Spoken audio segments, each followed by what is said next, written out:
Today's sessions will be pre-recorded and they'll be available on the website after the recordings. If you've got questions for the sessions, please put them in the chat bar. My name is Jenny Jones and I'm a Specialist Advisor on Invasive Non-Native Species. And I'm really pleased to present the first session this afternoon on improving biosecurity in Wales. I'll hand over to Dr. Jess Minnett to take the session forward. Thank you, Jess. Thanks for everyone for attending and welcome to our Welsh Biosecurity Strategy workshop. Just first of all, I'm going to introduce you to our project.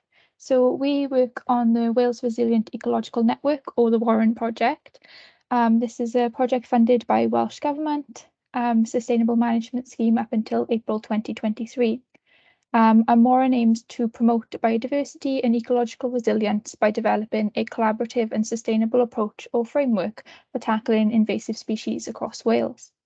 And we're going to achieve this by developing linkages between projects, stakeholders and local action groups. So before we get properly underway, I'm just going to quickly introduce you to the WARN team. So we have the WARN project only has 3 members of staff. We have our project manager, Thomas, up in the top hand corner, and then we also have 2 project officers. Gareth is the project officer for North Wales. Unfortunately, he's not here with us today, but instead we have Charlie, who is the North Wales Biosecurity officer, and then I'm the project officer for South Wales and based at the Wildlife Trust of South and West Wales. So before we start and delve into the workshop and the biosecurity strategy, I just want to quickly go through a few things and make sure we're all on the same page. I'm sure many of you already know this, but I'll just quickly go over what we term an invasive species to be. So an invasive species is a non-native species that has been introduced by humans beyond their natural range, and this introduction could be intentional or accidental. You may have previously heard invasive species being referred to as invasive non-native species, INS, or invasive alien species, but throughout today, we're just going to stick to the term invasive species. Critically, the spread of invasive species threatens native biological diversity and can cause harm to the environment, the economy, our health, and the way we live. They have negative impacts on our environment, and for example, they can compete for resources such as light and water. They can also predate on our native species, they can carry diseases, and they can also hybridize. So this is when invasive species may breed with a closely related native species. And then quickly, just what is biosecurity? So biosecurity is the term given to any protection or precautionary steps to reduce the introduction and spread of invasive species and other harmful organisms, for example, diseases. So we're just quickly going to hand over to Charlie, who's just going to tell us a bit about the biosecurity champions. Okay, so my project is part of the NREP, which is North Wales Resilient Ecosystem Pilot Project. They're just a couple of projects trying to figure out what we can do to make a more resilient ecosystem in North Wales. So my project is about biosecurity, and the way we've done this is WARN have created some heat maps. Those heat maps showed us areas where INS or invasive species were most prevalent.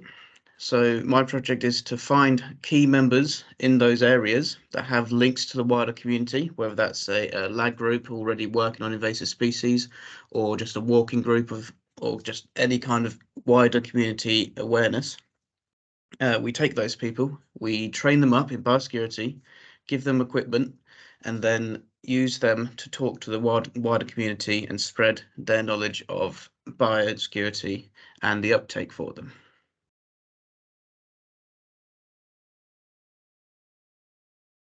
Brilliant. Thank you for that little introduction to the biosecurity champions, Charlie. So now we're going to move on and talk about our biosecurity strategy. So now that we're all on the same page, we're going to delve straight into the strategy. So our vision for the Welsh Biosecurity Strategy is to unite everyone with a common understanding of the risks posed by invasive species and to support their sustainable management. We will achieve this through two overarching aims. The first being to improve the knowledge and understanding of biosecurity, and the second to improve the uptake of biosecurity measures to help protect Wales's biodiversity, ecosystems, people, and the economy. If you're part of an organisation that's doing a lot of biosecurity at the moment, please do get in touch because we'd love to get your feedback and input as well. So each of our overarching aims has a series of objectives associated with it, and each objective then has a set of key actions. We've broken down our key actions into three categories. The first being key actions for anyone. So this will allow everyone to make a difference and get involved. Key actions for stakeholders working on invasive species. And then finally, key actions for Warren to help us support and facilitate the key actions for anyone and for stakeholders. So now we're going to go on to our first aim, and I'm just going to hand over to Thomas to go through this with everyone. Thanks, Jess. So the first aim, as Jess has already mentioned, is to improve the understanding of biosecurity across Wales. Jess, if you can take me to the next slide, please. So this aim has a few specific objectives. So firstly here, share knowledge and expertise between stakeholder groups in Wales. And then secondly, as a second objective, to promote campaigns that aim to increase awareness of biosecurity. So we have examples here, of course, Invasive Species Week, which runs in May. Then you have the two campaigns, Check Clean Dry and Be Plan Wise, which are run across GB, as well as Keep It Clean.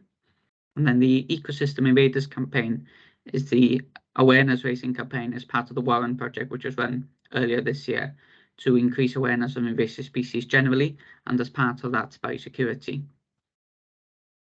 Next slide, please, Jess. So for the first objective, you can see the specific key actions here, and we will shortly be going into breakout rooms, so you can give us feedback on these key actions. And all of these sit underneath the two aims and then the specific objectives. So for anyone, sharing the success of adopting biosecurity measures as case studies. Then we're looking at a key action for Warren members, so members of the Wales Resilient Ecological Network, to share between us the successes and challenges, again as case studies. And then specifically for the Warren project itself and its staff, to create a platform such as a regular newsletter to enable Warren members to do the sharing of knowledge, so achieving key action 1.12. And this could also feed into the GB Non-Native Species Secretariat newsletter at a GB level, because of course there are many successes and challenges beyond Wales that we should learn from. Next slide, please, Jess. On a similar vein for Objective 2, we have the campaigns there, and then key actions again for anyone, for Warren members, and then lastly for Warren staff in the orange at the bottom. So shortly we'll send you to breakout rooms to give us feedback specifically on the key actions. If you've got feedback on the aims and the objectives, you're also welcome to add those in, but we're looking specifically for feedback on the key actions and how they relate to your organizations or projects. So just before, next slide, please, Jess. During the breakout session, if you could please look at those 3 points. So any strengths to the key actions, any issues, and ways of improving those key actions, specifically from the perspective of any project or organization that you're working with. And just before I send you to the breakout rooms, I'll give you the link so that feedback can be collected through a shared Google document, which I'm sharing with you now. If you can please open the Google document before being sent into a breakout room. And there are 2 separate pages on there. If you're allocated to a breakout room with an even number, please complete page 2. And if you're allocated to a breakout room with an odd number, then please complete page 3. But all the instructions are on the Google Sheet, so hopefully they can be completed independently from us. But we're available to help and answer any questions if you've got any. Next slide, please, Jess. The next slide is just to go to the breakout room. Perfect. Well, that's a good prompt then. If Adam can please allocate. Sending everyone off now. Thanks.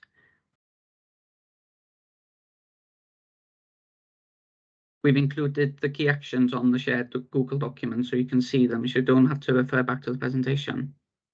Everything you need is on the shared document, and we'll give you 10 minutes for feedback. And then we'll come back and do a quick recap on objectives 1 and 2 for the first aim.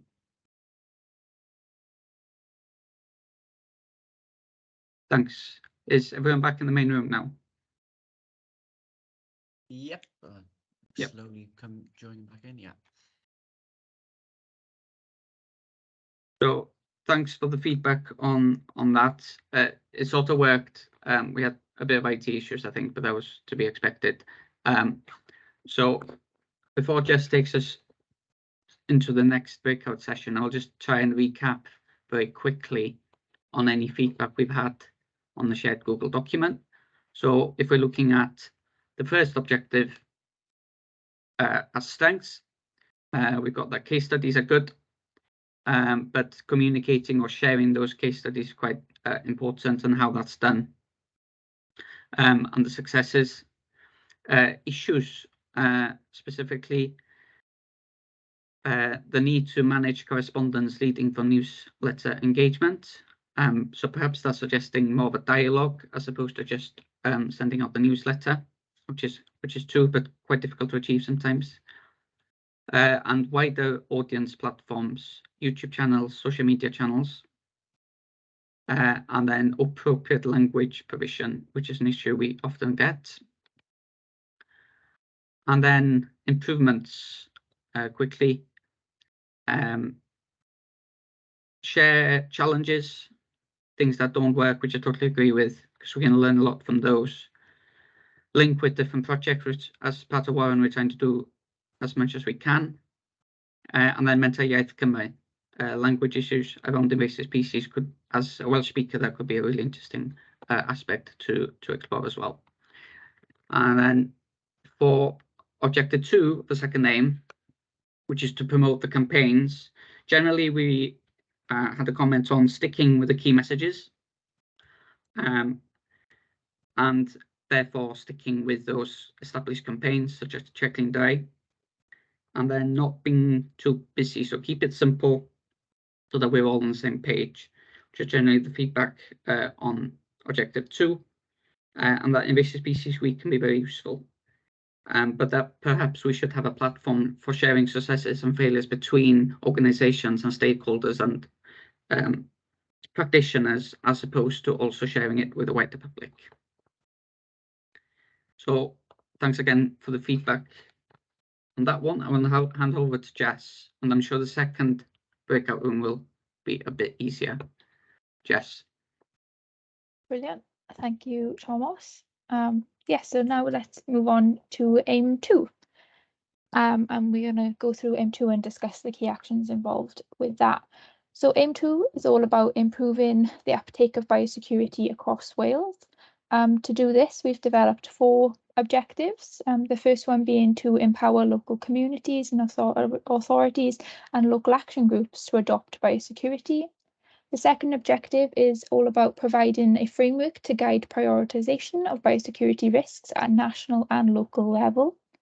Our third objective is to include biosecurity measures into funding bids. And then finally, objective 4 is all about improving best practice and getting all field staff working in Wales to adopt biosecurity measures. So to achieve aim 2 objective 1, we've produced 5 key actions, 1 for anyone, 2 for stakeholders, and then 2 for ourselves at Warren. So in order to improve the uptake of biosecurity across Wales, we've determined that we need to empower local communities, local authorities and local action groups to act and adopt biosecurity. And to achieve this, we propose these key actions. The first key action, our key action for anyone, is to get involved in biosecurity initiatives and access information from our local action group toolkit.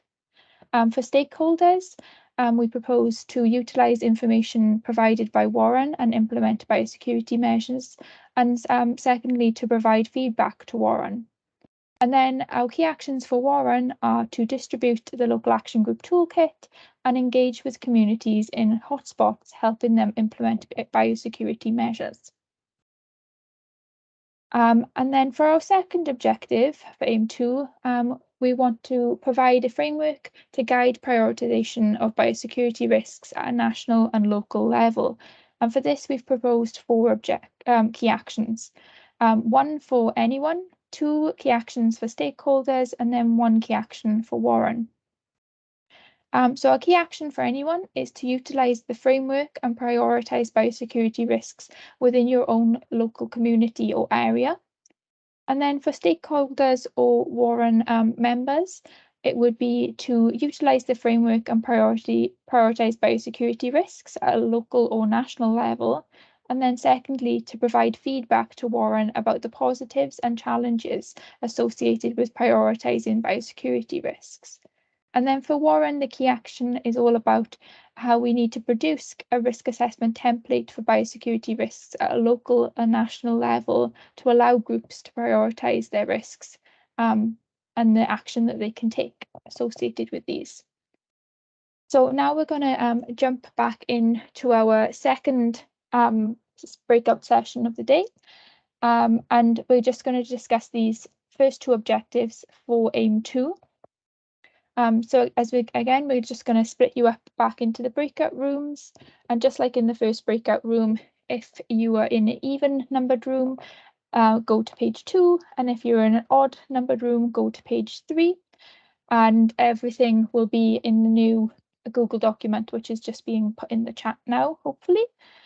So in the chat you'll see all of the objectives on all of the key actions, and hopefully it'll be a bit smoother and easier than it was last time trying to with no more technical difficulties. Just check if that has been put into the chat. Yes, so now we're ready to go into the breakout rooms. Okay, opening rooms now. Okay, so we're just going to recap through the second breakout. Okay, so for objective 1, we've got strengths, we've got lots of information and links on the website to help inform all groups. Okay, that's good stuff we can continue with. Right, issues. People need to know where to find the information, clear branding to make information findable. So we need to look at giving this information out to wider groups by the looks of it. Staff to disseminate to local groups in person, and need funding to administer voluntary groups. So it looks like we need to look at 2 ways of giving information out a bit clearer, both online with clear branding and to be a bit more on the ground. And for improvements of objective 1, we've got some monitoring of uptake and revise actions accordingly. I think that's a great point, is to look at what our actions are actually doing and how we can modify them from that. Promote the use of ID apps such as Seek and I Record. We have done a little bit of that, but then something we need to go into a bit further. Allow and recognise stakeholder input, clear targeting of charter. Again, we'll see how people, it's all about how people interact with our key actions, making things a bit clearer. Again, add in biosecurity recording apps such as the iRecord alerts can be used to collect data on uptake of biosecurity. And finally, oh, it's gone. Everything's moved around for me. Sorry about this.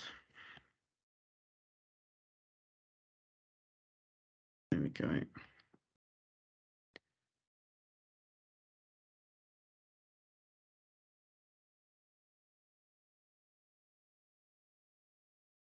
Okay, it looks like I'm having some IT problems at the moment. Charlie was just struggling with that because I've made notes on a piece of paper as opposed to using the Google Doc out loud.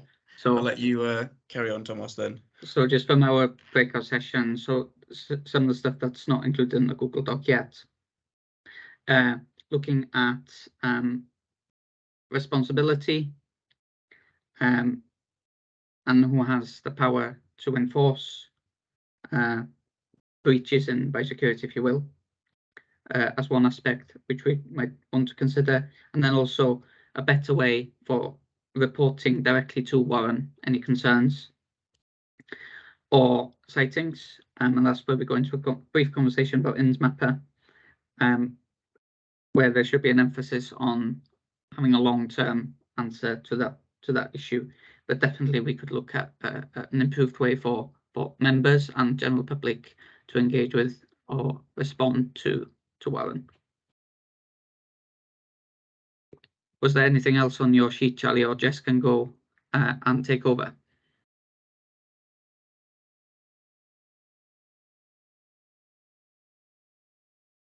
I think that is pretty much everything. Thanks, Charlie. I'll hand over to Jess then. Brilliant. That sounds like there's lots of great discussions going on in the breakout rooms, which is what I'd like to hear. So now we're just going to move on to objectives 3 and 4 for AIM 2. So just as a quick recap.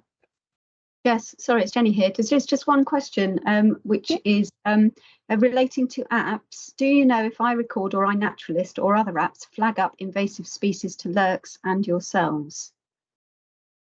So do you want me to take this one? Yeah, Jess? go on, Thomas. Yeah, okay. So this came up in one of the breakout rooms as well. So I'll take this opportunity quickly. Warren is involved in the redevelopment of InsMapper as a GB tool, which will allow people to report sightings of invasive species or INS, but importantly also record management, so that we have on the same platform the data for occurrences, but also the management for those species. And the data from the redevelopment of InsMapper, the data will flow through lurks and eventually onto the NBN Atlas. So all the data should be available in one place. And that's quite a critical and important factor that we've emphasized during the redevelopment of that InsMapper, and that will be a website, but also an app. So hopefully that answers the question. The timeline for InsMapper is currently a launch in spring of next year. But if anyone's got any specific questions on InsMapper, you're welcome to drop me an email. Brilliant. Yeah, so hopefully that answered the question, but we're happy to answer any more questions anyone may have. But I'll just move on to objectives 3 and 4 now. Yeah, so as I was saying, just as a quick recap, AIM 2 is all about improving the uptake of biosecurity throughout Wales. So to achieve this, we need to include biosecurity measures into funding bids, for which we have produced 4 key actions. 1 for anyone, 2 for stakeholders, and then 1 for ourselves at Warren. So the key action for anyone is when applying for funding, always include biosecurity measures. And then for stakeholders, we're suggesting to make biosecurity, again, part of any funding bids, but also to support biosecurity initiatives to encourage behavioural changes in adopting biosecurity actions. And then for Warren, we need to lobby funding bodies, including Welsh Government, to make sure all applications include biosecurity in order to be successful. And then for our final objective, the aim for our final objective for AIM 2 is to improve best practice and get all field staff in Wales to adopt biosecurity practices. And for this, we've proposed 5 key actions. 1 for anyone, 1 for stakeholders, and then 3 for Warren. So the key action for anyone is to access and take part in biosecurity training. And then for stakeholders, the key action is to make sure biosecurity training is compulsory for anybody working in the field. And then for Warren, we need to first of all lobby funding bodies to ensure applications include biosecurity in order for them to be successful. Next, we need to work with stakeholders and integrate invasive species into all training and resources. And then finally, we also need to produce best practice biosecurity information and keep this up to date. So just like the previous 2 breakout sessions, we're now going into our 3rd and hopefully everyone will agree final breakout session. Again, you'll be split up into groups to discuss the key actions for either aim 3 or aim 4. If you are in even numbered groups, you will need to look at aim 3 on page 2. And if you were in odd numbered groups, you'll need to look at aim 4 on page 3. So just like the previous sessions, just identify any strengths, any issues, and then discuss if there's any possible ways to improve the key actions. I think Thomas or Charlie are now putting the next Google Doc into the chat. There we go. Brilliant. So the next Google Doc is now in the chat. So I think we're running a bit ahead of schedule, so we'll give you 15 minutes on this one to discuss the key actions for these 2 objectives before we come back and recap. Okay, I'm sending everyone off. Brilliant. So I'm just going to go over a few of the main points that came up in the breakout rooms. So let's have a look. So first of all, we'll have a look at Objective 3, which was to include biosecurity measures into funding bids. So people are saying that this is really important to include funding bids to include. However, some of the issues that are coming up are sourcing materials and seeds from reliable suppliers or certified free of ins. And also them being of local province is really important. And then also including marine species, as these may pose greater challenges and have mobile larva stage. And then some improvements could be explore innovative funding mechanisms for other ways of raising money, evaluating what works well rather than reinventing the wheel and designing projects for the funding bids, putting the key messages out there, so like don't spread anything in the first place, also linking to eradication programs and making biosecurity part of circular messages to prevent the spread or manage the spread and control and eradicate invasive species. Also linking to planning applications and planting schemes or to aquaculture. And then I don't have any answers for Objective 4 yet. I'm not sure if Thomas has any from being in one of the breakout rooms. Yeah, that's because I've written them down, Jess. Made this lovely document and Thomas is not even using it. Sorry, Jess, I just couldn't cope. So quickly, I think there's a question in the chat that we can get to in a second as well. We spoke about having a discrete pack, a training pack that could be included perhaps in staff inductions. But then also that involves looking at what training already exists and what gaps there are in training and that Warren could look at. Looking at if training is external as opposed to being done internal for an organization, looking at the cost of that and making it freely available online and easily available online. And then looking at the need to include biosecurity in funding applications, the importance of including this in the scoring system, and that this should also apply to projects that aren't directly involved with INS management or control. Perhaps setting a minimum threshold or proportion of funding towards biosecurity, which could be a key action for Warren, to also engage directly with funding organisations so that biosecurity training and resources are available through Warren. And then lastly, through the training, perhaps a registration system so that the completion of training could be included within the funding application as well. So that was some of the feedback I had in our breakout room, Jess. That's brilliant. There's some really interesting points in there. And I know the Warren team will be keen to discuss all of this afterwards as well. So we've gone through everything a bit faster than we were anticipating. So before I ask you guys the final question we have for you today, I just want to open the floor to any questions that you may have, and also feel free to carry on, fill in any of those Google documents if you have any more points that you haven't had a chance to put in there yet. But I'll open the floor to any questions or comments that you guys have now.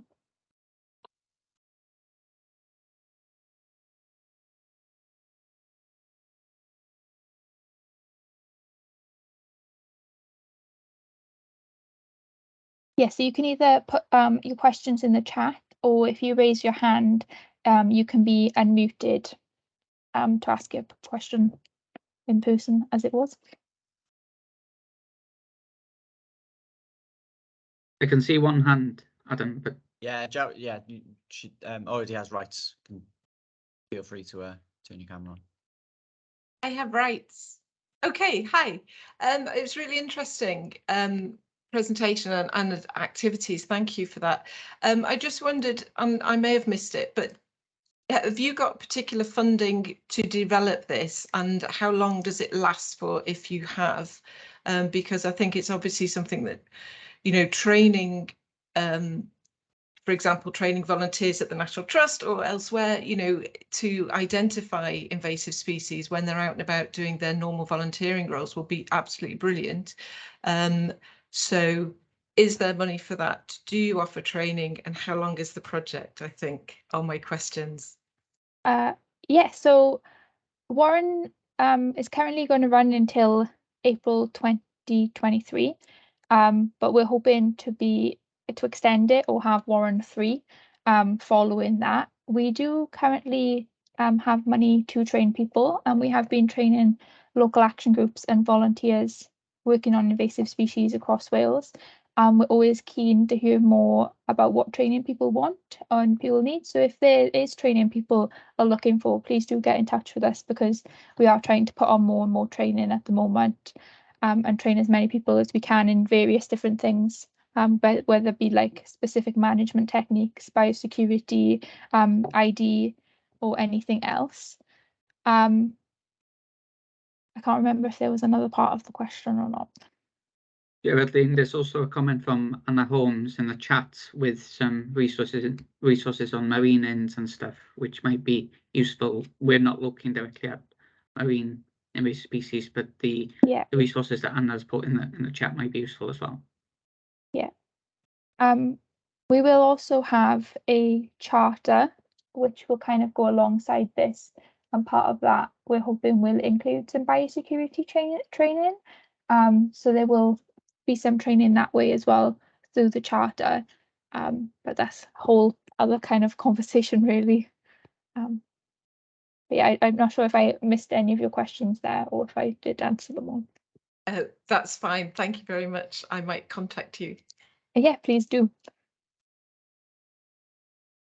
There's also a question from Rachel. Hello, yes, I'm wondering whether you have capacity to send speakers to public meetings, or perhaps to contribute training to partnership projects which we might design going forward. Yeah, so we've been doing public talks either at community events or larger events, and we're also very happy to join any potential partner projects to give a talk, either as a workshop or an evening talk. That's fine. If you please contact us, then we'd be interested to discuss further. That's marvellous. Yeah, I think I'm in touch with Jess, so you'll be receiving an email shortly. Thank you. Thank you, Rachel. I think those are all the questions, Jess. Brilliant. So then maybe I'll now ask you guys our final question. So our question is, would your organisation get involved with the Welsh Biosecurity Strategy? So we're actually going to launch a poll now. So it'll be a yes, no, or maybe question. So if everybody could just fill that in when the poll pops up, that would be amazing.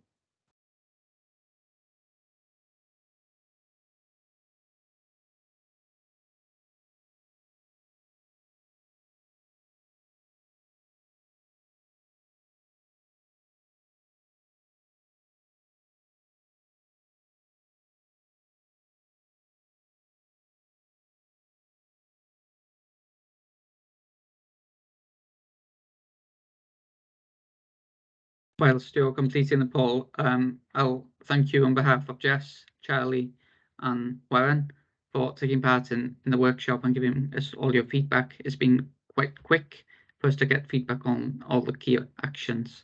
We'll go through it and we'll try and disseminate or share the feedback with you if we can. And once the poll is shut, I'll hand over to Jenny, who's chairing the session this afternoon. While the poll is still open, I've just seen sort of another question in the chat from Candice. Is there a website to sign people to the available resources? So you can find resources on a lot of different invasive species information on the Warren website or on our Ecosystem Invaders, which is our campaign website. We are currently putting together the toolkit. A preliminary version of that is online already. So there are some more resources that way. Or if you can't find anything, then please just get in contact with us and we can point you in the right direction as well. Thomas has just put the website in the chat as well. And then it is also on this slide. So yeah, just thank you for coming along and taking part. And it's been great to get all of your feedback.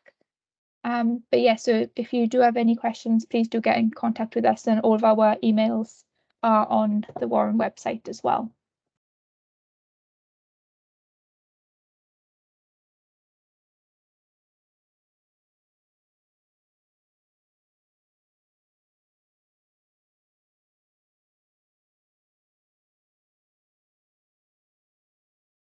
Hi Jess, are you going to just feedback on the poll? Yeah, it can do. Well, it's looking pretty good at the moment. We've got 82% saying that they would get involved with biosecurity strategy, and just 17% saying they're not sure, and nobody said no. So I think that's a good takeaway message, at least. And hopefully we'll be able to convince that 17% or the 3 people with some changes and amendments to these key actions, which we can do from all of your guys' feedback. Yeah, so there's links to the Ecosystem Invaders website and the Warren website now in the chat. And as somebody's kindly put in, we are also running an event this weekend with Celtic Rainforests, where we're going to be doing some invasive species training, specifically focusing on rhododendron. So feel free to come along to that, and you can book it through the link on the website as well. Okay, thanks. Thank you, Jess. Just trying to put my camera on. Just to say, we've got a few minutes now before the next session at 3 o'clock. So if people want to go and get a cup of tea, that's good if they're coming back. Just thank you very much to the Warren team and to Charlie. And yeah, that was a really good session. Lots and lots of information gathered there. So I'm sure there's lots to go on with. So thanks again, everyone, and see you again at 3 o'clock. Good afternoon, everyone. I'm Jenny Jones. I'm NRW's Specialist Advisor on Invasive and Native Species. Welcome to this afternoon's session, day 2 of the WBP Conference 2022. This afternoon session will be talking about dogs, their impact on the environment, and the Dogs Are Welcome project. So I'm going to hand over now to Geraldine Ferguson and Cameron Paynton from the National Trust to tell us more about that. Hello, thank you very much. I just want to check you can see the screen okay. Yeah, perfect. Yeah, lovely, thank you very much. So I'm Geraldine, and I am employed by the National Trust under the Coast to Commons project. This is funded by the Nature Networks Fund. And the funding comes from the Welsh Government, delivered by the Heritage Lottery. My colleague Cain Wen is the project manager for Dogs Welcome, which is the National Trust initiative across the whole of the UK, and is a partnership with fourth grade pet food manufacturers. So I'm going to outline some of the problems that dogs in rural areas can cause.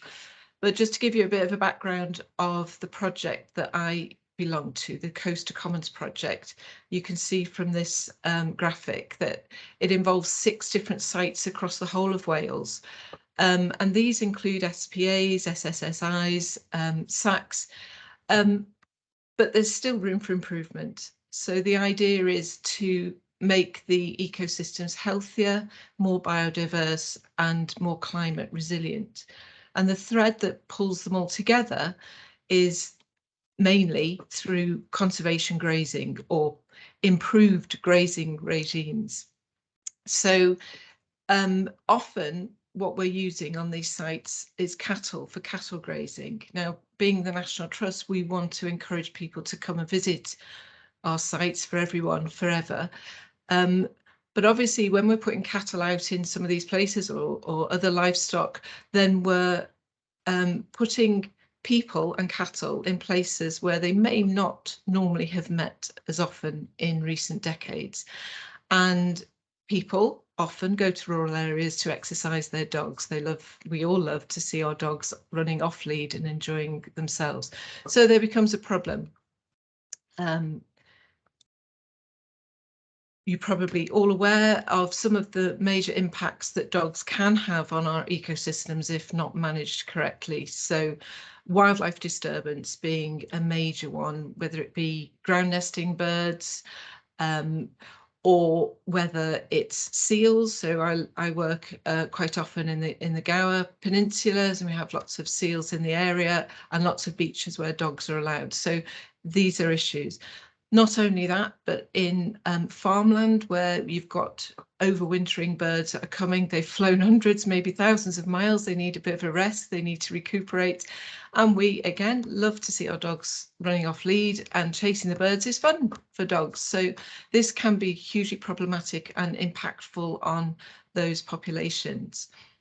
Nutrient enrichment, obviously, the dogs leave behind them their waste. So feces, we're all aware that we should be picking it up and bagging it, but urine is obviously a problem we really can't do a huge amount about if we're letting our dogs off lead. Nutrient enrichment can be problematic for our habitats, our ecosystems, our wildflowers, and they can change the systems where the nutrients are left. The next 2 on the slide, disease transmission and livestock worrying are major concerns by graziers, and can lead to undermanagement of the habitats and the ecosystems. Indeed, they have done in the past, and they still do in some areas. So these are valid concerns where there are dogs, livestock are worried, and this can be impactful on the economic outcomes for the farmers and the graziers. Spoiled hay crops, we in the National Trust, in some of the areas I've just shown you in the project I work with, we have experienced this. Spoiled hay crops because of dog feces within the hay. We're all trying to develop old-fashioned traditional hay meadows, long grass, dog feces, we're cutting and we're storing, and then we're losing some of the hay. We cannot feed that to the animals over winter. Dog flea treatment, I'm going to say a little bit more about in a moment, but it's an area that there isn't a huge amount of research done, but it is becoming a problem that's recognised. Aquatic disturbance, again, our dogs will enjoy running in the pond after the balls or whatever they're doing, fetching a stick, and simply by disturbing the water, disturbing the silts from the bottom, they can increase the turbidity in those systems, which can impact negatively on those aquatic habitats. Just to pull out a couple of those examples, so disease transmission, neosporosis is becoming, people are becoming much more aware of this, the problem of this parasite being passed from dog feces to cattle, because of the way cattle eat. They just use their tongue, pull up the grass. If there's feces on there, then they're just going to take everything in. The concern at the moment, it's not clear how big this concern should be, because most of the data is suggesting that the most common form of transmission is vertical transmission. So once you've got an infected cow, it's going to the parasite can pass through the placenta into the fetus. The data suggests that's the most common, the endogenous route. The exogenous route, the horizontal transmission, which dogs that are able to eat diseased meat or meat with the parasites, the oocysts in, so placentas, for example, if dogs eat that, then those oocysts can be in the feces and ready for the cattle to digest again.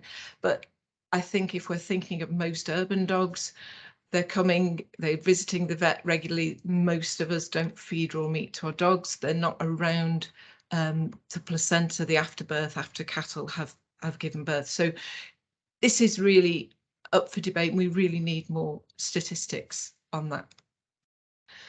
The impacts of dog flea treatment, not just dog flea, but other companion animals, such as cats.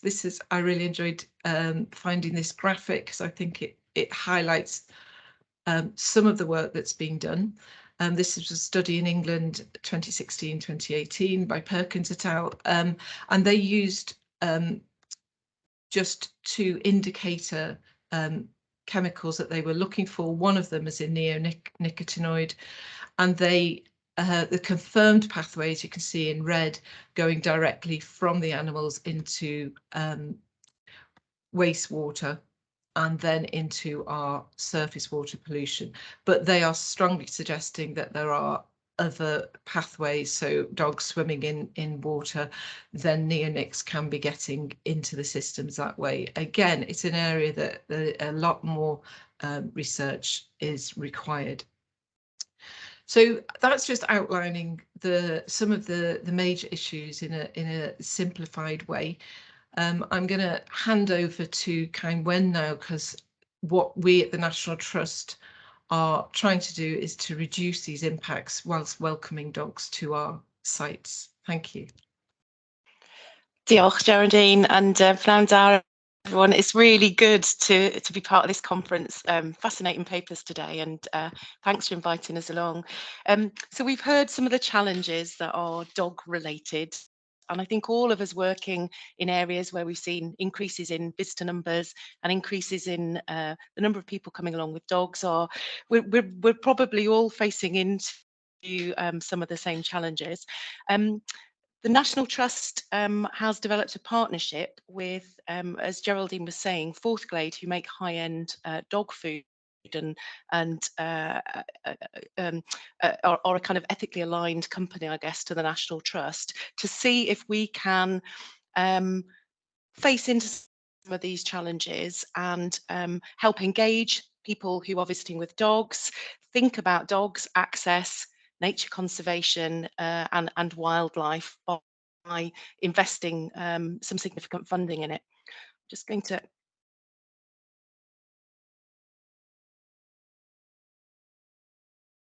muted.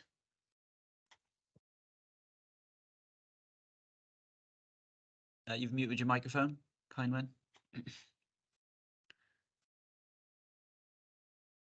No.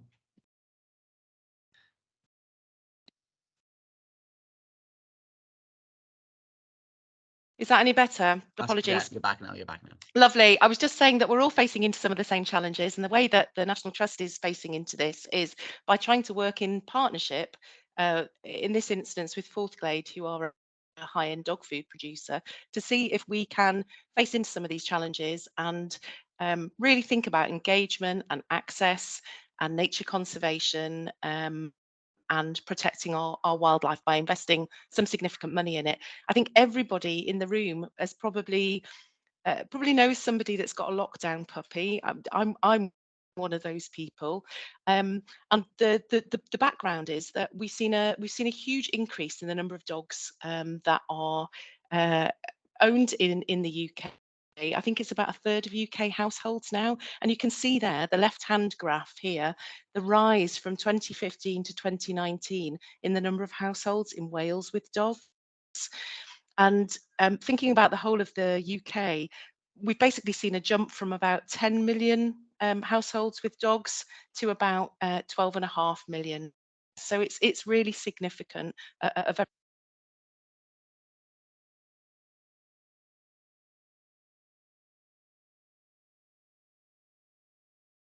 You've accidentally muted yourself again. Apologies, I'm not sure why it keeps muting. Can you hear me now? Yes, we can. Yeah, lovely. I'm going to sit really still. What the National Trust is wanting to do at our 518 places right across the UK is to really concentrate on consistency and clarity of messaging, reinforcing some of the the good practice messages that are out there. For example, in the Countryside Code, we've developed a canine code of conduct, which really outlines how people could and should be enjoying green spaces with their dogs and what responsible dog ownership looks like.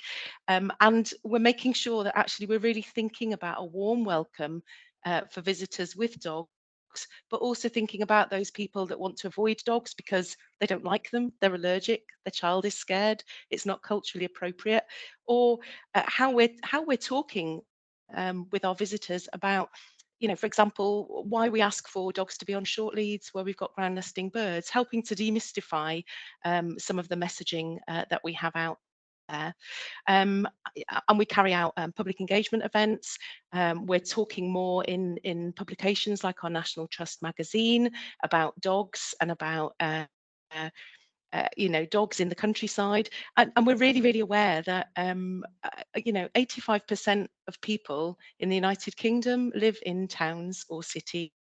So actually there's a very real need to have a conversation about the countryside and accessing countryside. So yeah, these are the aims of the Dog Welcome Project for this year. It's about consistency, it's about good information and guidance, it's about joining up with our partners beyond our boundaries, and all the time thinking about the needs of nature with the needs of our visitors, and just being really clear and consistent, and actually looking at interventions like, for example, working with dog trainers, thinking about how we put in off-lead areas to kind of balance out with our on-lead asks for more sensitive areas of countryside. Yeah, it's all about talking. And the reason why it's important, I've already intimated, we've had a huge rise in dog numbers in Wales, in England, in Northern Ireland over the last couple of years. And the National Trust is a membership organisation. And for us, we know that at least 31% of our National Trust members are dog owners. So we've seen a significant increase there, and at least 31% of our National Trust members are visiting with at least one dog in tow. So this isn't something that we can ignore. We need to kind of be really active in this space, and recognise that actually having a dog and using that dog almost as a nature connector and the reason to go out into green spaces is one of the prime motivators for the people that are going out and enjoying the countryside and then joining membership organisations like ours. This slide is a little bit more busy, and I think it's just showing that there are opportunities that also come with some of the challenges that Geraldine has outlined so well. Yeah, we see an increase in dog poo. Yeah, we are seeing some challenges around dog disturbance, so water bodies, drop-on flea treatments, like have been discussed, and securing grazing and so on. But actually, if we engage well and we we really have a kind of a good adult conversation with people that are using their dogs as a nature connector, as a way or an excuse of getting out there into nature, this is a huge audience, isn't it, for talking about nature conservation and talking about wildlife, and celebrating everything positive that visits to the outdoors can do for people and their well-being. So yeah, we're really concentrating on the engagement and talking about the whys, and supporting people in their dog owning journey. Some recent research that the National Trust has carried out, Geraldine mentioned we've got a real paucity of research out there, and if there's any ask for today, it would be absolutely brilliant to have conversations with you as potential partner organisations in the room about what you are finding out about dogs and nature and disturbance. An internal piece of research that we commissioned with our nature conservation advisors right across the UK has highlighted that these are the areas where there are challenges, dog-related challenges, and where we will be concentrating our efforts in terms of our kind of national dog welcome programme. And you can see here that the inability to secure grazing and stock worrying and disturbance, particularly with ground nesting birds, and the effect that dog disturbance has on ground nesting birds, are real, are very sort of real considerations and challenging problems out there. In Wales, just flashing up this slide to show that in Wales, the predominant challenge is actually grazing and securing grazing. And stock worrying that we're kind of hearing back from our teams, but it does change region by region, and I think that's reflecting the land use and the type of agriculture out there. So what we're trying to do is concentrate on developing our visitor offer, so putting in really good infrastructure. I mean, it sounds very basic, but making sure that we've got good infrastructure so that people can pick up the poo, so that they can adhere to the Canine Code of Conduct, so that we have things like water stations or dog washes actually at our pay for entry properties, which are our more likely to be, for example, mansion properties or properties that have a big car park or infrastructure. We're investing in our visitor offer there so that we've got kind of good infrastructure and actually good places where we can do some engagement with our visitors and talk about things like, drop-on flea treatments and so on.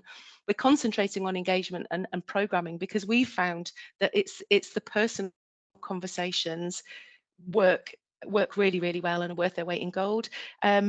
I mean, I know as a visitor, and I'm sure the same is for you, it's very easy to walk past signage, especially if it's signage you think you've read before. So we're really, really concentrating on that kind of personal touch. So for example, we've done a lot of outreach this summer where we've engaged with more than 11,000 dog owners, and we've been using Forthglade as our partner to give out treat packs to people so that we can have those conversations about nature conservation and wildlife and dog ownership while we're kind of giving out really, really lovely dog treats as well. We're also doing a huge amount of work on supporting our people, which is staff and volunteers in this space, and thinking about partnerships and working beyond our boundaries, because this is a common challenge that all of us managing green spaces have. I'm going to hand over to Geraldine again to talk through a piece of engagement that she led on. But I did also want to flag up that we've talked a lot about dog problems today, and it's probably just worth considering some of the dog positive things as well, the effect that visits to green spaces have for people in terms of their general health and well-being, getting people out into the countryside, the mental health benefits, and also the connecting with nature benefits.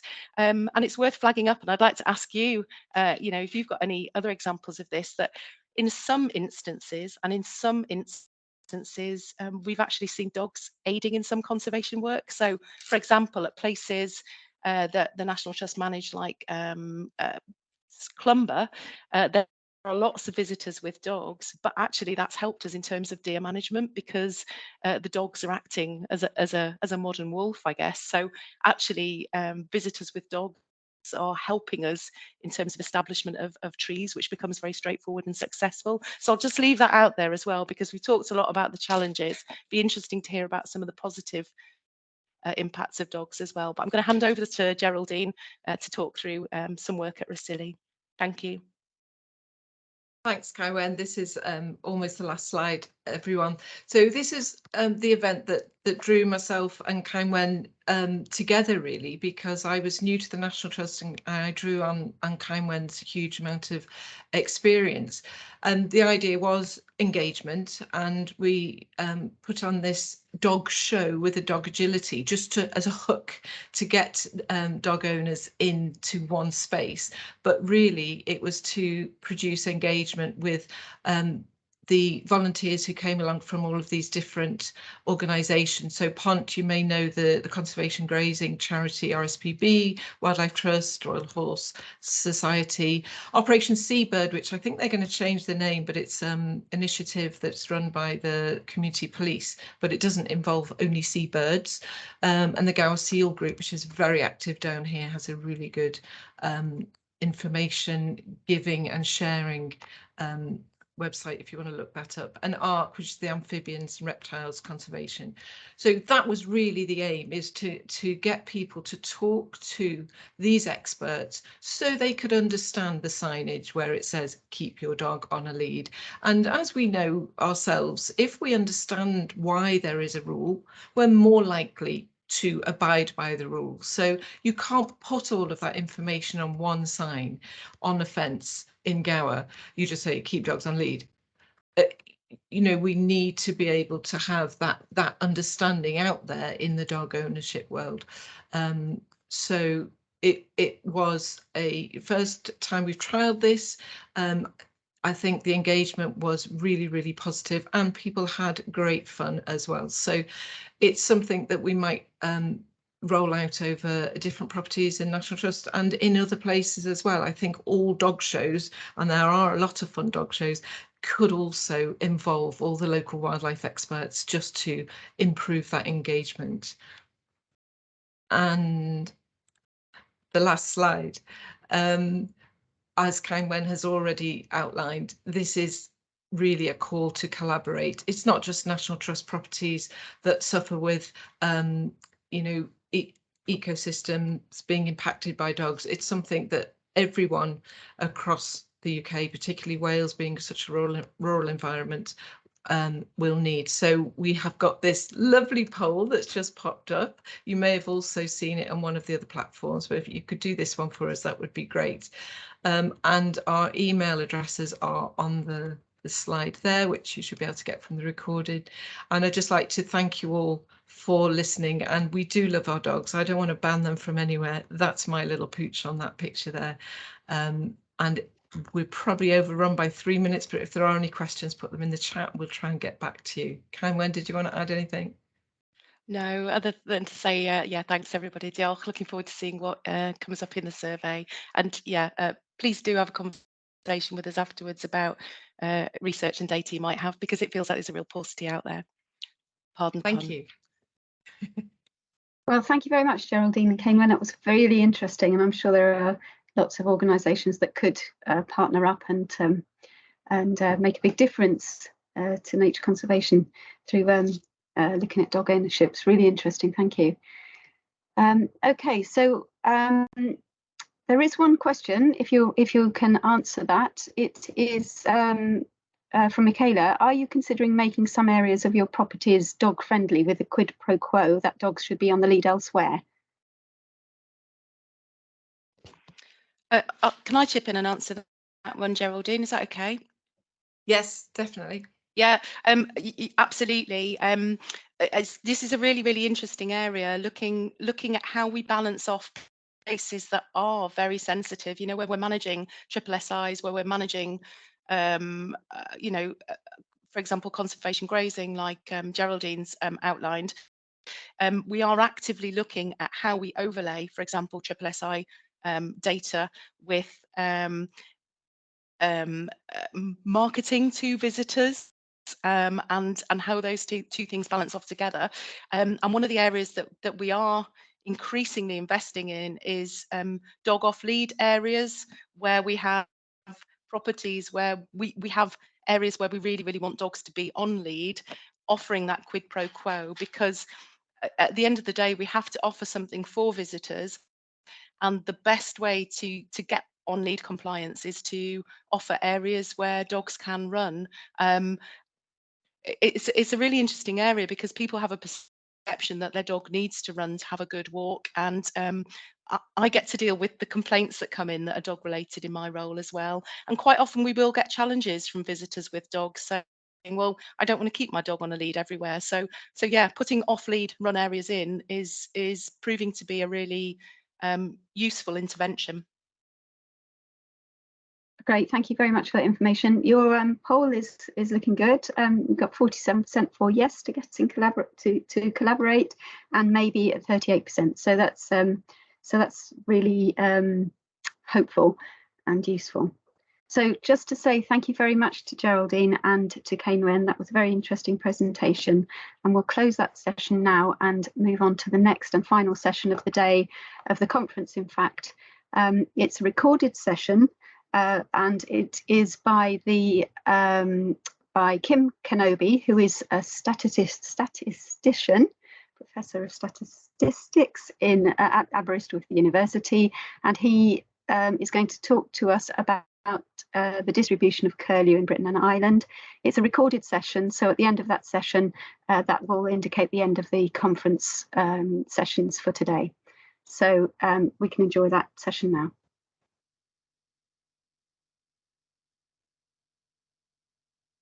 The ECHOS project is funded by the European Regional Development Fund through the Ireland-Wales Cooperation Programme.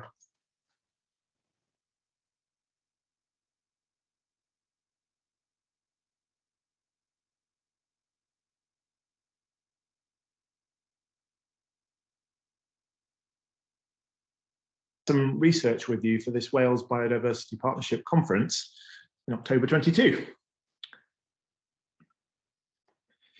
So the project that I'm working with is called ECHOS, and it's a cross-border project. So we've got partners in Wales and some partners in Ireland as well. So it's a project looking at the effect of climate change on bird coastal communities on both sides of the Irish Sea. We're focusing on two bird species in particular with the project overall, the curlew and the Greenland white-fronted geese. So, for example, one of the work packages is looking at the fecal matter of these birds and trying to establish exactly what they're eating on the study sites. We've got 3 study sites, 2 in Wales, 1 in Ireland, where for those particular study sites, we've got very detailed land cover maps, including the type of vegetation, the habitat that there is on those areas. And some birds have been tagged by the British Trust for Ornithology. We've got about 10 curlew tagged over 2 winter seasons and a similar number of Greenland white-fronted geese. The work that I'm presenting here is a preliminary study. It doesn't yet incorporate the tagging data.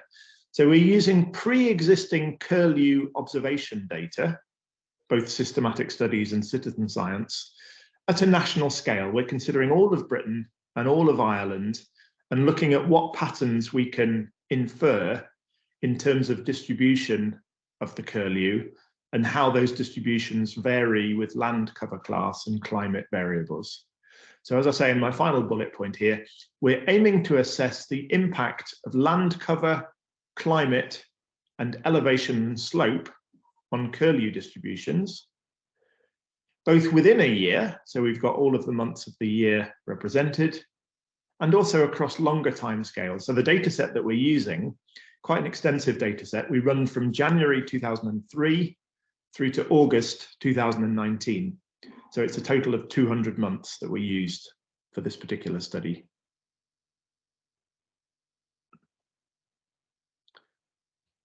So I'm just going to give a brief overview of the modelling that lies behind what I'm presenting today. And here in this first table, I mentioned something called CORIN. Now, CORIN is a central repository. I think it's a European-based repository which gathers together Earth observation data from satellites. So it enables us, as you'll see later, for each particular grid square in our study, we can get an assessment of which different land cover classes are contributing to the habitat of that particular grid square. We've got 3 different CORIN data sets available. There's one from 2006, one from 2012, and one from 2018. And in this first table, you can see, for example, for the 2006 CORIN data, we use that as our reference for the land cover classes for all of the years between 2003 to 2008. So from 3 years before the current year through to 2 years after the current year. Similarly, for the 2012 data, we run from 2009 to 2015, and for the 2018 data, from 2016 to 2019. So we've got some explanatory variables in the model. And as I said, we've got land cover classes. So for example, an example of land cover might be estuary, or it might be beaches, dunes and sands, or it might be broad-leafed forests, those sorts of things. So from the Corinne satellite data, for the whole of Britain and Ireland, there are 37 different land cover classes that we want to incorporate as explanatory variables in looking at the distribution of the curlew over time. Well, in addition to the land cover class variables, we want to see what the effect of climate is. This is to kind of give a sort of benchmark before we then attempt to assess the impact of climate change in predicting into the future, which I'm not talking about in this presentation. So from a combination of the Met Office for the British side and Met Éireann for the Irish side, we've got 5 climate variables. So for example, we've got the number of frost days, the number of drought days, and another example is the overall level of precipitation. So those are some examples of the climate variables that we've used.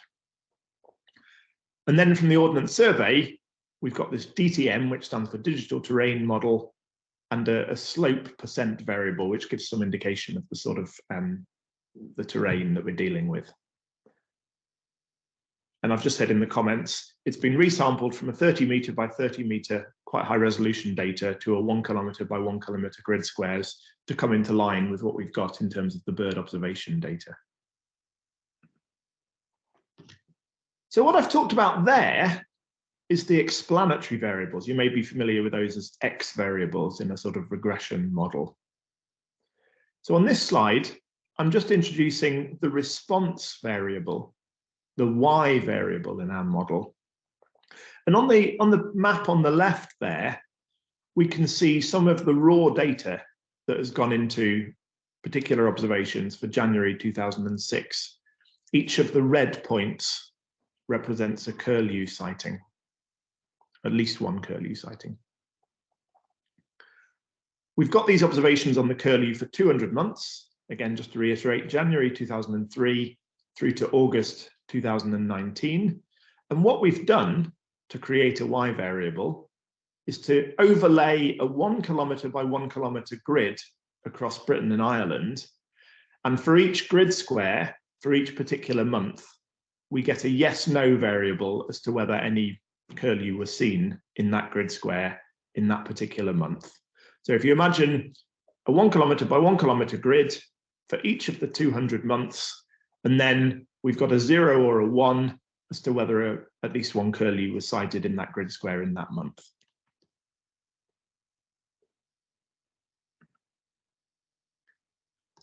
Now, this is a slightly technical slide, but I'll take it slowly and hopefully you'll follow what I'm talking about here. As we saw initially, for the Corinne 2006 data, we're using those land cover class variables for all of the years between 2003 and 2008. So if we focus on January, for example, we have January 2003, 2004, 2005, all the way through to January 2006. Now, if we consider a particular grid square across those 6 months, so the January 2003 through to January 2018, we get a set of 6 binary values. So for example, 100101, that would mean at least one curlew was seen in that square in January 2003, not in either 2004 or 2005, seen again in 2006, not in 2007, and seen again in 2008. Now we've got this sentence at the bottom, which is probably the most technical sentence in the presentation. Treat as a sample from a binomial distribution with n equals 6 and some unknown probability of success P. And when I introduce a binomial distribution to maths and statistics students, I usually use the example of tossing coins. So if you imagine tossing 6 coins and asking what's the probability of getting 3 heads, if we think of the ones as heads and the zeros as tails, what's the probability of 3 heads out of 6? And normally we think of a coin having a 50-50 chance, but in principle we could have a coin with a 20% chance of a head and an 80% chance of a tail. So that's kind of the idea behind the modelling. As I say, slightly technical, but that's probably the most technical part of the presentation.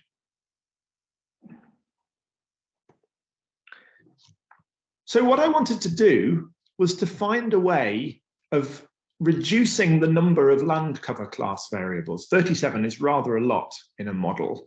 And we can see as we follow along the top of this diagram that we're going to go from 37 land cover class variables to fewer land cover class variables in the final model on the right-hand side. I don't want to constrain the climate variables, and I don't want to constrain the digital terrain model or the slope percent variables. So those carry across. The name of the technique, it doesn't matter. The name of the technique I've used is something called cross-validated lasso regression. And that's a way to have a reasoned way of selecting a subset from a particular set of variables. So using this lasso regression, we can constrain the model and obtain a smaller set of land cover class variables to try and reduce the complexity of the data set.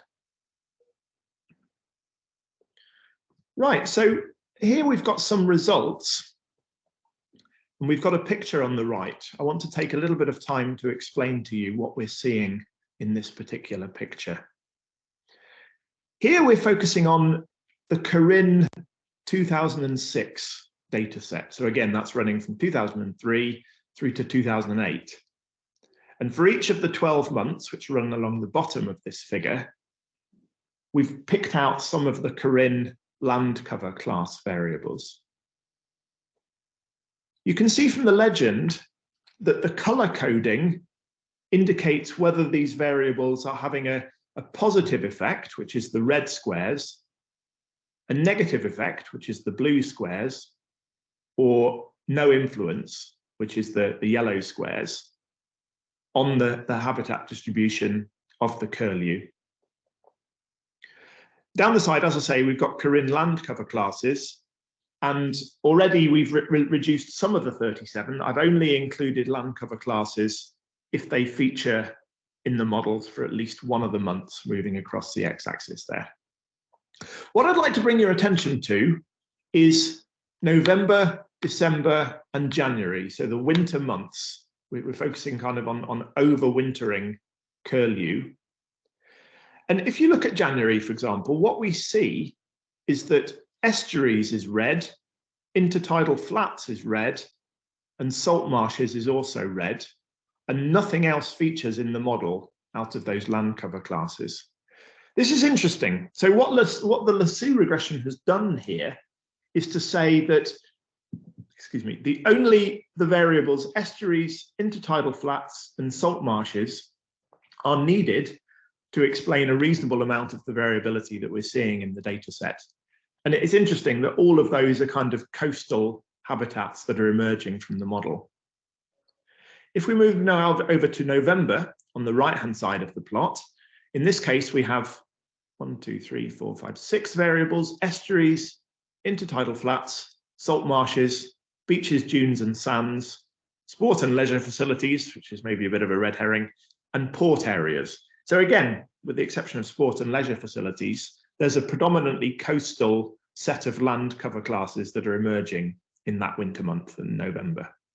And for December, we've got the same without the sport and leisure facilities. So to sum up, in the winter months, the main land cover classes showing up after filtering with the lasso regression are estuaries, intertidal flats, salt marshes and beaches, dunes and sands.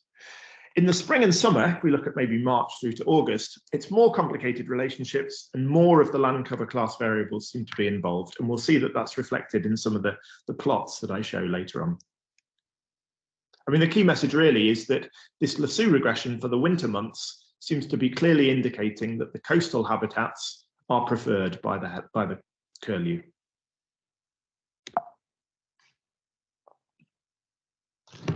So here's an example from a winter month. So I've taken January 2006, and we can see some predicted probabilities there, or at least the different divisions, the different percentiles of those probabilities. And we've got some coefficients from the model down in the bottom left. So we can see from the actual observations that the distribution is predominantly coastal. And then in the model, the yellow areas, which is the highest probability, are sort of mainly around the coast. We'll see a more refined set of plots a bit later on. I mean, it looks like on the east coast, it extends in from the coast a bit further than you might expect, but there is a sort of tendency for the yellow spots to be on the coast. And if we look at the coefficients, we can see frost days in the middle there has got a negative coefficient.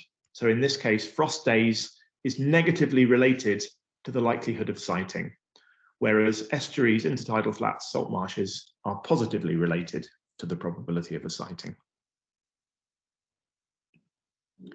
And then here's a summer example. You can see from the plot on the top left, the distribution of the sightings is much more widespread within mainland Britain there. It's a complex distribution of sightings. You need more of the land cover classes to model the distribution, but it's still doing a fairly good job.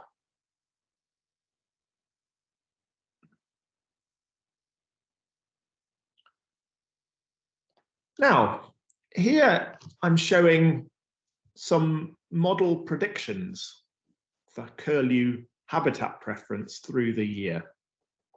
And what I do on the next 3 slides is to consider again the Corinne 2006 window, so the data from 2003 to 2008. And if you imagine a grid, so a 1 kilometre by 1 kilometre grid, for each of those 6 years in the window, you can imagine kind of stacking them one behind the other.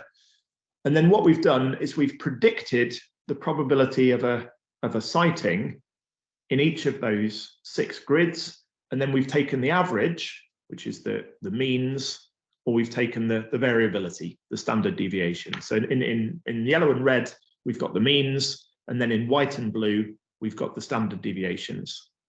So what we see in January and February, if we look at the red plots in the top line, it's predominantly around the coasts that we're seeing the red areas, which correspond to the higher probability of the curlew sighting.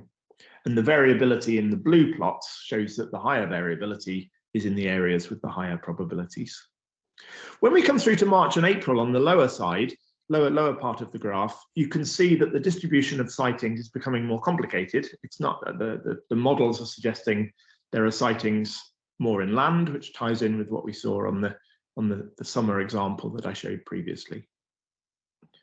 When we get through to May, June, July, August, there's a complicated distribution again, and there are lots of sightings away from the coasts in those areas. And I'll show you again the list of land cover variables that are emerging as being significant in those months.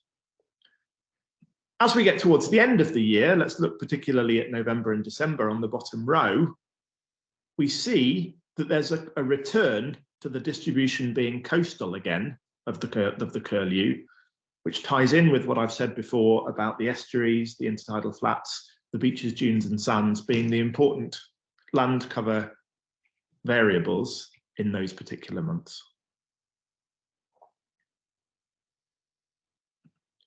And then here we're looking at something slightly different. So here we've jumped ahead to the Corinne 2018 window. So this runs from 2015 through to 2019, which was the end of the data set. And here we've just considered November through to April. And we can see that the pattern is very similar to what we had for the 2006 data. So it's coastal, November, December, January, even through to February. By the time we get through to March and April, you can see again that the distribution is more complex. The sightings are kind of more inland, and you need more land cover class variables to explain the variability that you see in those later months.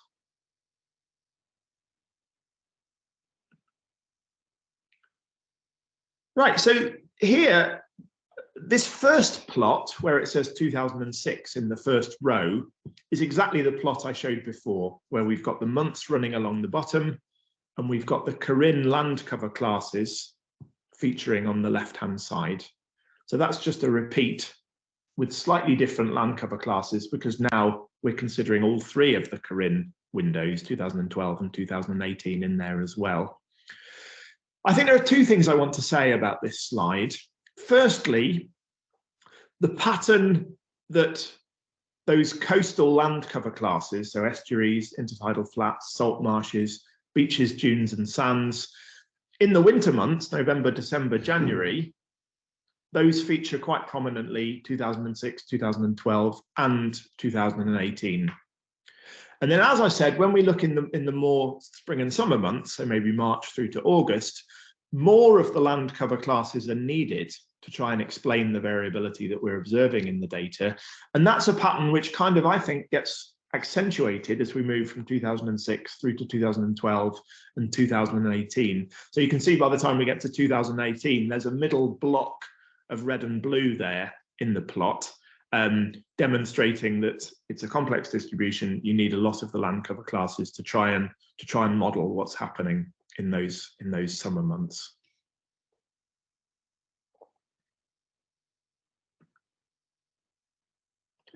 Let's have a review of what I've said, just so you kind of get the key take-home messages from this. I've presented a picture of how land cover classes and climate variables influence the probability of curlew sightings. So just to remind you, we had 200 months worth of data, January 2003 through to August 2019, at 1 kilometre by 1 kilometre grid squares over Britain and Ireland, and we were modelling those climate variables and land cover classes taken from Corinne. I used the technique, cross-validated lasso regression, to whittle down the set of 37 land cover variables to a more manageable number, but we included the climate variables and DTM and slope variables in every single model without any constraint. So from those 200 models, there's clear evidence that overwintering curlew prefer estuaries, salt marshes, intertidal flats, beaches, dunes and sands, which aligns with expert knowledge. So people know that that's where you're likely to find curlew during those overwintering times. The summer distributions emerge from the modelling as being much more complex. There are some curlew on the coast, but there are many inland, and we saw in the plot here that in those summer months, you need a lot more of those land cover classes to try and explain the pattern that you're seeing in the curlew distribution. Now, in the future, we're going to narrow the focus to specific study sites in Wales and Ireland. It includes the Dyfi Estuary and a site on Anglesey on the Welsh side, and then the Wexford Slobs on the Irish side. So we'll be able to incorporate very detailed land cover maps and movement data, making use of this very detailed tagging data set that the BTO, the British Trust for Ornithology, has gathered on the movements of the curlew, and we can also then incorporate the green and white fronted geese. So thank you very much for listening. I hope you enjoy the rest of the conference, and it's been a pleasure to be able to share my work with you all. Thank you.